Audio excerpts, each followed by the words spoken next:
បាទសួស្តីអ្នកទាំងអស់គ្នាបាទនិយាយថាស្រុកខ្មែរយើងឥឡូវគេនាំគ្នារក YouTube គេនាំគ្នាធ្វើ YouTube សឹងតែគ្រប់គ្នាហើយ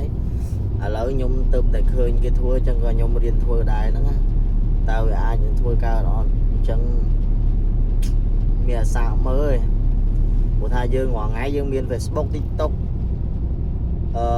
YouTube យើងមើលរហូតហេតុអីក៏យើងមិនធ្វើហេតុអីក៏យើងមិនរៀនអ្វីក៏ដោយគេថាយើងរៀនទៅវាចេះអញ្ចឹងតើយើងសាកមើលថាតើអ្វីទៅដែលយើងអាចធ្វើកើតអ្វីទៅដែលយើងអាចធ្វើមិនកើតអញ្ចឹងណាអញ្ចឹងមានឲ្យយើងសាកមើលហើយបើសិនជាអ្នកទាំងអស់គ្នាដែលទៅរៀនដូចគ្នាបាទបើឃើញហើយសូមជួយចុច like subscribe ម្នាក់មួយផងបាទ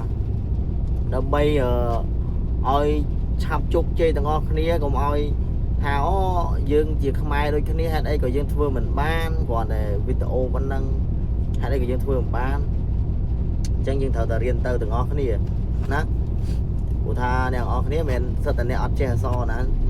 អ្នកខ្លះចេះអង់គ្លេសរៀននៅថ្នាក់ទី12 13 12មាន13មាន12ច្រឡំ